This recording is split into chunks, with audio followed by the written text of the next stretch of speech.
Hi everyone, my name is Lauren and Nia. I am so sorry for the delay in us starting this live presentation. Unfortunately, there were some technical glitches with Facebook. It seems to keep changing its requirements for Facebook Live, so we do apologize for the delay. Maybe in the next couple of weeks, we'll be coming to you live from a different platform, so keep an eye out for that and make sure you're on our newsletter. So like I said, my name is Lauren Ania. I am an elder law and trust and estates attorney with the law firm of Ania, Scanlon, and Sarignano. We have offices in both White Plains and in Somers, New York. And right now, like everyone else, we are working remotely and still able to handle many different client affairs and do virtually everything we did in the office, which is really awesome to be able to say. In addition to our legal services, we're also providing these educational seminars, which is what you're looking at right now, is one of our educational seminars. And today I'm going to be covering planning for a child with disabilities. This is not a topic that is frequently discussed, but it is extremely important. It's very important to review your estate plan when you have a child or grandchild, or any potential beneficiary for that matter, who has physical, developmental, or intellectual disabilities. These individuals typically have a very unique set of circumstances where they may not be able to receive an inheritance like any other individual would. They may, first and foremost, might not be able to handle the receipt of money or receiving an inheritance and being able to utilize that money appropriately, invest it, and save it for their future. They may not be able to handle their own financial affairs. They also might not want to receive the inheritance because it could potentially disqualify them for any government benefits that they were receiving, such as Medicaid. That's probably the biggest reason to do planning for a child with disability. Even if your child right now is not on any government funding, you pay for anything they need personally or through your own health insurance. When they reach the age of majority, those things may not be available the same way they used to, and you may not have the funding to care for them the same way you did when they were a minor. So we're going to touch on different planning options that you can utilize today in order to protect assets for a child with disability, as well as different guardianship or advanced directive planning that can be done in order to ensure that someone can assist your disabled child or grandchild with their financial affairs, with their healthcare decision making. So the first thing we're going to start talking about is disability in general.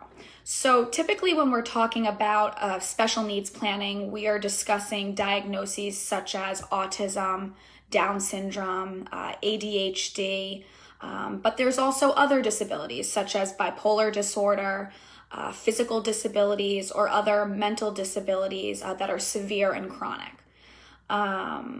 It might also be a disability that someone was not born with, such as a traumatic brain injury, an injury from a car accident, a stroke at a young age, or any other disability that might cause someone to either receive government funding due to their disability or be unable to handle their own financial affairs.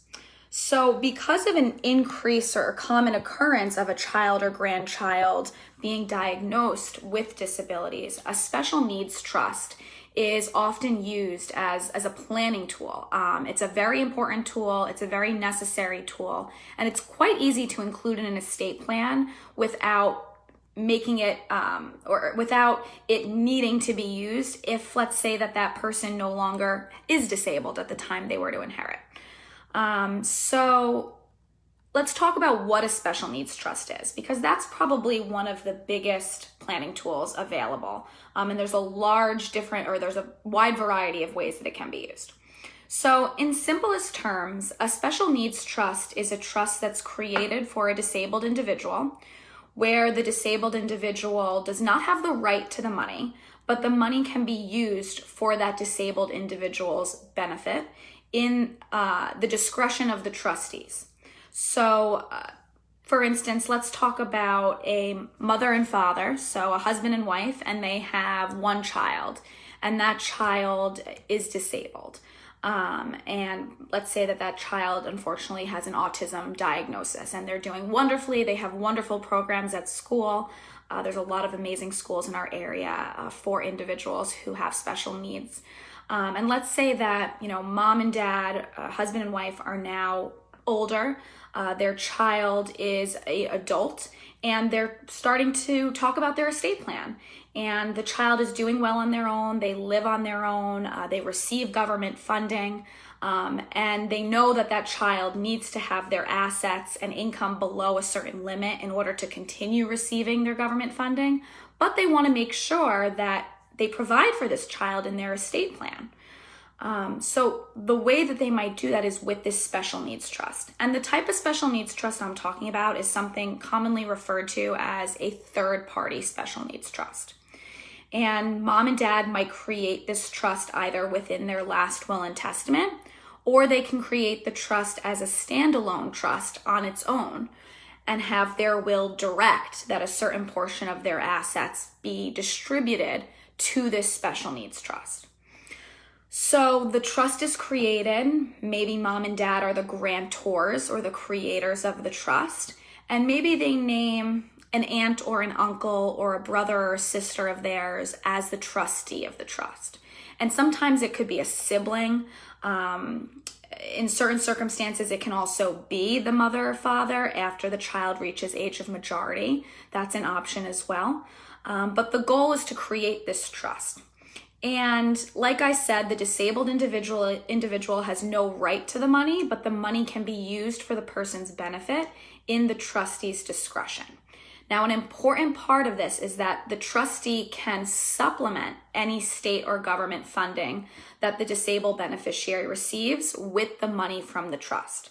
So essentially, the money that's in this trust can be available to the disabled beneficiary without that beneficiary being disqualified for any of their government funding, which they typically need. If someone doesn't have a very large inheritance in general, that inheritance may not be enough for the disabled individual to live off of during their lives. It also may not allow them to get the programs and services that they need. Oftentimes, especially in New York, the only way to get certain benefits, such as assistance at home in your home, nursing care, day programs, learning educational programs, training for having job placement for disabled individuals.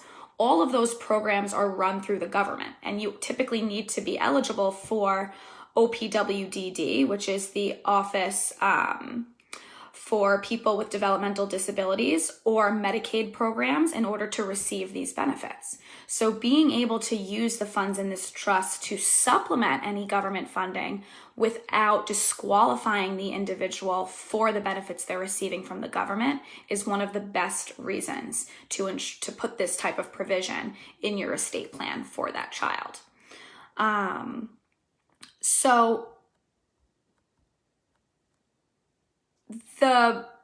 This third-party special needs trust that we're talking about needs to be distinguished from something called a first-party special needs trust. And a first-party special needs trust is also a trust where the money in the trust will not disqualify you for any government funding. But a first-party special needs trust is funded with the disabled individual's money, his or herself. And that type of trust has a special provision called a payback provision, where if there's any money in this first-party special needs trust, which I'm going to talk about at length a little bit later, there's a payback provision where Medicaid has to be paid back any money they paid or the government paid on behalf of the beneficiary once the beneficiary passes away. So that's a first-party special needs trust where there's a payback provision. A benefit of the third-party special needs trust, which is the trust we've been discussing, is that there is no payback provision, which means that this money that's available to the beneficiary during his life and can be utilized for that person's benefit, once the individual who's disabled passes away, that money can be directed to another beneficiary. The government does not have any right to the money because the beneficiary never had any right to the money to begin with. It was a fully discretionary trust, and it was funded with someone's assets other than the disabled individual. So that's another really wonderful benefit of this special needs trust, because families want to ensure that if the disabled individual is not alive, God forbid, they want that money to go to someone else. Perhaps they have another child that they want to receive the money, or the disabled individual may have children of his or her own. They may want that money to go to their grandchildren as well. So within the third-party special needs trust, you can include those provisions as to who would receive the money in the trust if the disabled individual passed away. So you might be thinking to yourself, well, my disabled child isn't currently on any government benefits. I don't think they ever will be. They might not ever be on any benefits. I plan to have them live with me for the rest of my life and leave them an inheritance with money, and their siblings will take care of them. So why do I need this type of trust? So one of the biggest reasons is because if you're going to be leaving any money to a disabled individual outright, the first question is whether or not they can handle that money themselves. So going back to what we discussed at the beginning of my presentation, the disabled individual may not have the capacity to handle finances. I'm currently working with someone who I've been working with for many years who has capacity. She can make decisions. She's a disabled individual, but we have, conversations. She can converse with me, but she is very bad when it comes to money management. She's not someone who can handle money, and she knows that she cannot handle money. So even someone who has a lesser degree of disability may need a special needs trust or may want a special needs trust because they know that if the money comes into their hands, they will not use it appropriately. So like I said, that individual may not be financially savvy. They may be spendthrifts. In addition, being able to use the special needs trust means that you can appoint the trustee who will handle those assets for the disabled the disabled beneficiary instead. This individual who's the trustee will ensure that the assets are invested in a diversified manner in order to ensure that they will last for the beneficiary's lifetime. That's often a big concern, is making sure that if a lump sum of money is put into that special needs trust, and let's say that the beneficiary is rather young, you want to make sure that that money is invested appropriately so that it lasts throughout the beneficiary's life and is used in an appropriate manner to pay for the individual's expenses that are, necessary to be paid for. So the funds and income that would be generated by a third-party special needs trust, like I said, can be used on behalf of the disabled individual to supplement any government funding or benefits that that person receives. So Medicaid, SSI, and in essence, the trust really can be used to cover expenses that are not intended to be provided for by Medicaid or SSI. So for example, there may be special therapies that need to be paid for. There may be wheelchairs that need to be purchased that Medicaid does not pay for. There may need to be home improvements made in the home where the disabled individual lives in order to ensure that he can get or she can get up and down the stairs or shower appropriately. It can also be used for recreational and cultural experiences, such as vacations for the disabled individual. It can be used to purchase a home for them or a car that can ensure that they can get in and out of the car safely if they have physical disabilities. It can also be used for salaries of aides or any care workers or physicians who are not covered by the individual's health insurance or Medicaid. It can be used for electronics, to pay for computers, televisions, things of that nature. And with that payment of different expenses, the money is not given directly to the disabled individual. The trustee of a third-party special needs trust or a first-party special needs trust cannot give assets directly to the beneficiary.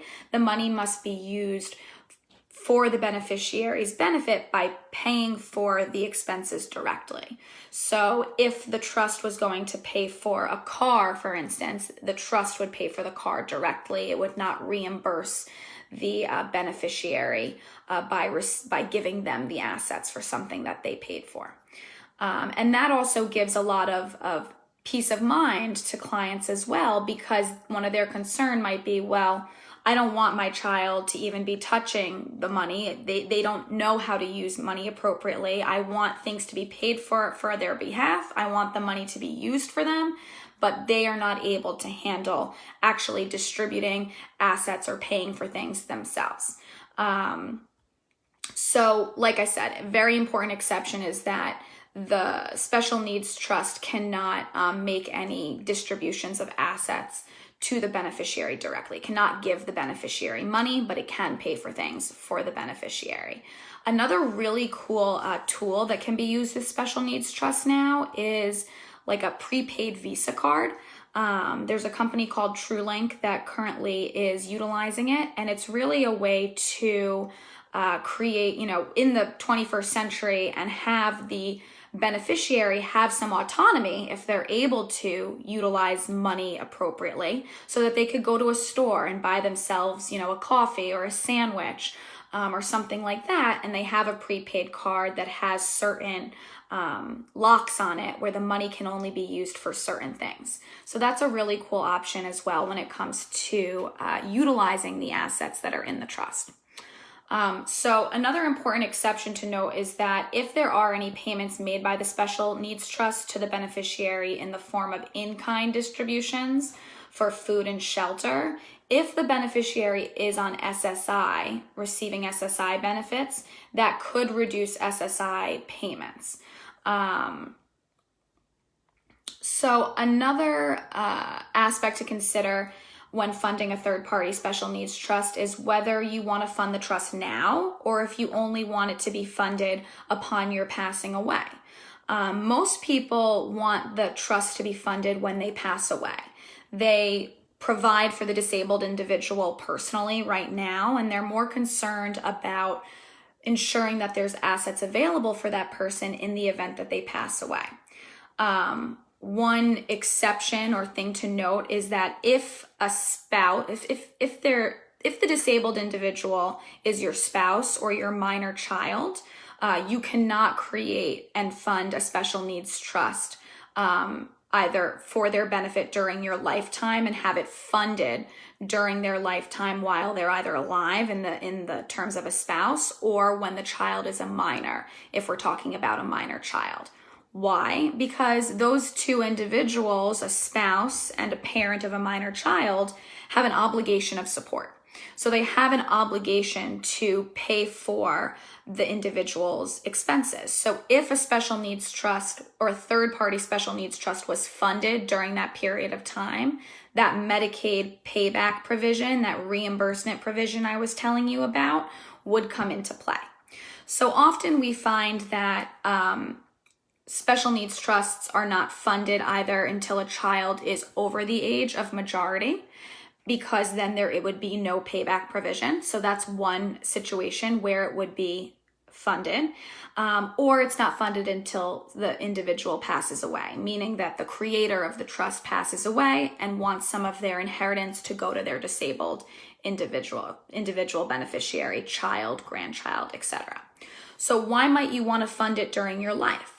Well, perhaps you have a large estate and you want to do some sort of tax planning, or you want to ensure that there's assets available for the disabled individual now. That might be a reason to fund a third-party special needs trust presently with assets. So a freestanding special needs trust can be created where it's either referenced in a will and money is funded upon someone's death, or it can be funded inter vivos, as they say, during someone's life. Another interesting aspect is that a special needs trust can either be revocable or irrevocable. So it can be revocable where you can revoke it and get the money back, or it can be irrevocable and a completed gift of the asset. So typically when we're doing any sort of estate tax planning or gifting, where we want to make completed gifts, the trust would be an irrevocable trust in order to ensure that that purpose is met.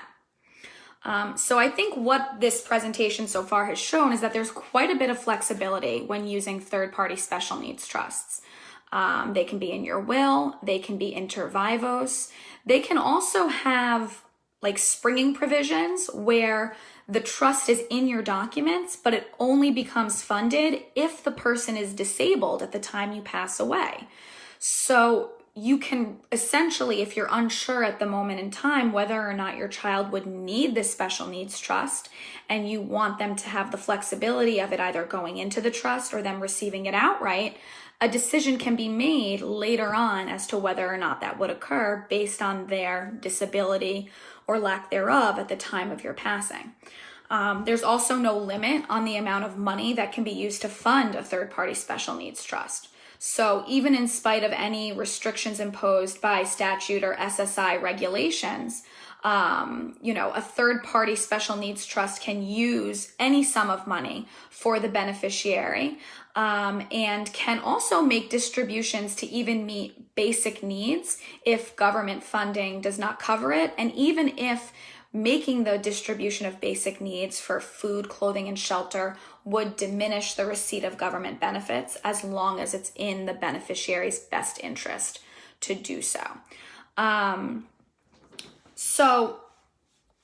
it's funny, I was talking to a colleague of mine this morning about the importance of special needs trusts.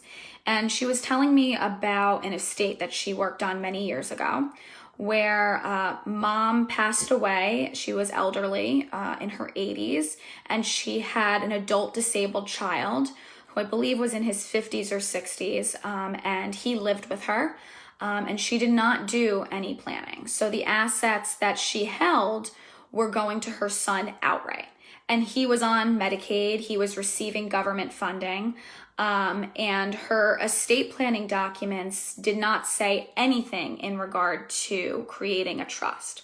And in that situation, he was going to receive the funds outright. Unfortunately, he did not have capacity, and a guardianship needed to be commenced for him as well, which I'm going to talk about in just a few minutes. But the purpose of me telling you this quick story is that in our estate planning documents, and commonly in estate planning documents, we can also include a catch-all provision where even if someone did not create a special needs trust, the assets that were given or being distributed to a disabled individual can be transferred into another special needs trust for the individual's benefit. That's either created by the beneficiary, him or herself, being a first-party special needs trust, or created by another individual for that beneficiary's benefit. So let's talk a little bit about first-party special needs trusts before I hop into a quick overview on guardianships. So a first-party special needs trust is really the type of trust that's used if the disabled individual already has money in his or her name, or is going to be receiving assets from an inheritance outright. So if the disabled individual has capacity to create and fund his or her own special needs trust, they can create a first-party special needs trust to hold their assets during their life. And during their life, the assets in this first-party special needs trust, again, are not counted as available assets for government benefit purposes. However, upon the disabled individual's death, there is a payback provision where the government entity, which is usually Medicaid, needs to be repaid and reimbursed for any expenses it incurred, any money it paid out on the beneficiary's behalf. So, for example, if the beneficiary was on Medicaid and in a nursing home, and the nursing home bill was being paid by Medicaid, upon the beneficiary's death, Medicaid would be able to get reimbursed from the assets held in the first-party special needs trust, which is different than the third-party special needs trust. However, it is an excellent tool to allow the beneficiary to use that money for, let's call it, the finer things in life, or to supplement their government funding during his or her life. There's a possibility that the money that's in the special needs trust might be fully depleted and used on the individual's, used for the individual's benefit before Medicaid would even have any recovery of the assets. So only if there's any money left in the trust would it be payable back to Medicaid for anything that they are to be reimbursed for. So in order for a first-party special needs trust to be created and funded, the disabled individual must first be disabled.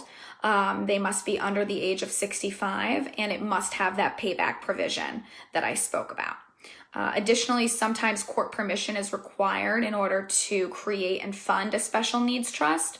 This is typically necessary when the trust is being created in conjunction with an Article 17A guardianship or an Article 81 guardianship proceeding.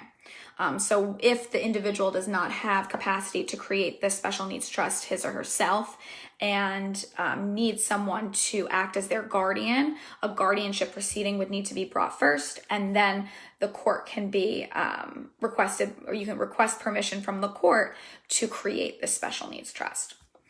Another type of special needs trust is a pooled self-settled special needs trust. This is also a first-party special needs trust, so there is that payback provision. And it's an asset trust that's funded by a nonprofit association. One thing I did fail to mention is that with that first-party special needs trust I just spoke of, you have to be under the age of 65 in order to fund it. So if you're over the age of 65, it cannot be funded. So a freestanding first-party special needs trust cannot be funded if the beneficiary is over the age of 65. However, a pooled asset trust can be funded before or after the age of 65. A penalty period is created for transferring assets to a pooled trust for nursing home Medicaid purposes, but other than that, it can be used, and its purpose is very similar to a first-party special needs trust. These pooled trusts are typically used when there's no family member to act as a first-party special needs trust, or in the situation where the beneficiary is over the age of 65. So really, no matter the age of the disabled individual or the value of the assets that would potentially be distributed to that individual, it's important to take some of these planning options or speak with an elder law or special needs attorney to discuss these options with them. Providing for these individuals in your estate plans is so important, but ensuring that you're providing with them appropriately is even more important, because it could lead to negative ramifications, especially if their receipt of an inheritance disqualifies them for any government funding they should be receiving. So what do you do if someone does receive an inheritance, or if you have a child who's reaching the age of majority who is disabled? This is really where 17A guardianships come into place. It's very important for parents of children with intellectual or developmental disabilities who are reaching the age of majority, which is the age of 18. So just like anyone else, once your disabled child reaches age 18, you are no longer his or her legal guardian, and you can no longer make legal, financial, or health decisions for that individual. So especially where there are severe disabilities, that can be extremely nerve-wracking, an extremely stressful situation for a parent, because then there is no one who can make those decisions for your child if they cannot make them themselves. So guardianship is typically the best way to ensure that you continue to be able to handle your child's affairs and advocate for them appropriately where they continue to need a guardian.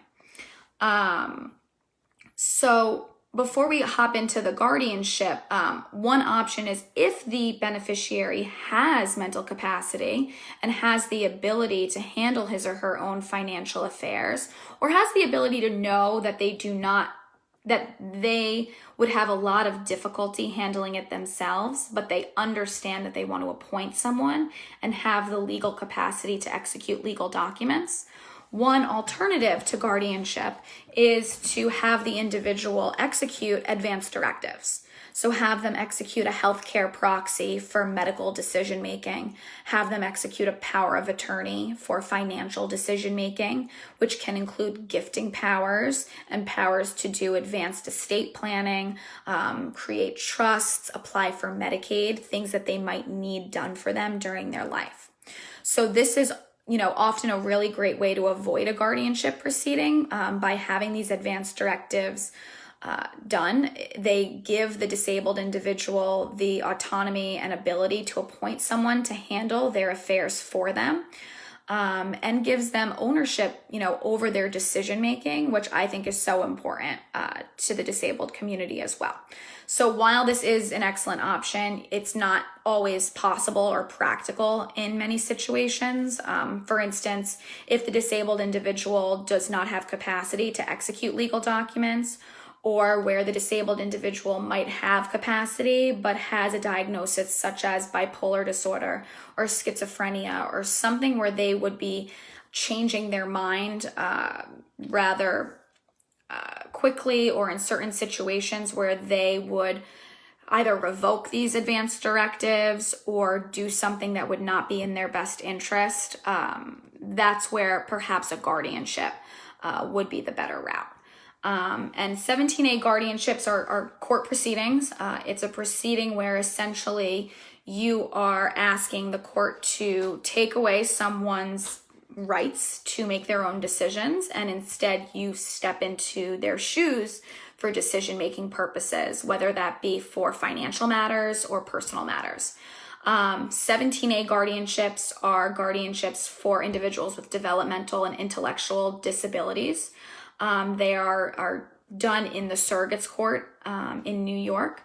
And these proceedings also include someone who has a traumatic brain injury.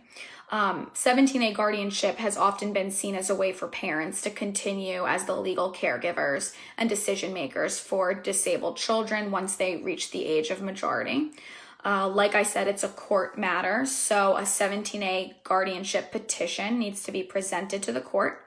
It needs to also include 2 certifications by licensed physicians and psychologists as to the disabled individual's ability to handle his or her own affairs. And the standard for appointing someone is whether it's in the best interest of the individual to have a guardian appointed for them. If there's financial assets that are going to be held by the guardian, there are annual filing requirements that need to be met. But it is a very important planning option and something for disabled or families with disabled individuals to really consider if the person is reaching that age of majority. If they're age 16, 17, it can sometimes take a bit of time to get the proceeding through. So doing this planning earlier rather than later is often very important.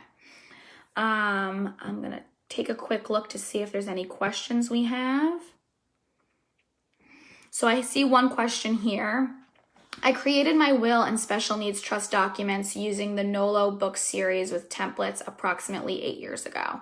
How often do you recommend estate plans with trust documents be reviewed and updated? So typically your estate planning documents, just as a baseline, should be reviewed every 5 to 10 years. If you've had a change in circumstance, if your children have reached age of majority, if you've been divorced, if you moved, if you've retired, if anything has really changed, if your assets have increased or decreased significantly, those are all reasons to take a look at your estate planning perhaps more frequently, so that you can ensure that all changes that are necessary have been updated and that you are having someone review it in light of your new circumstance.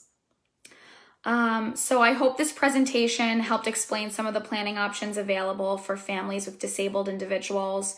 It's often important not only for parents, but for grandparents of disabled individuals to have these special needs trust provisions written into their estate planning documents, and definitely important for families or parents of disabled individuals to be potentially pursuing these Article 17A guardianship or advanced directives for the disabled individual, depending on what is most appropriate. So again, my name is Lauren Ania. I am an elder law and trust and estates attorney with the law firm of Ania, Scanlon, and Sirignano. My phone number is 914-948-1000. 1500. We are available for Zoom conference call consultations. We're able to do will signings and document signings remotely. And I hope that this presentation was helpful and informative. I hope you all continue to do well. And as we're currently in phase 1, I'm looking forward to phase 2, 3, and 4 and getting back to whatever the new normal is that life will bring. Thank you for joining us and hope to see you again next week.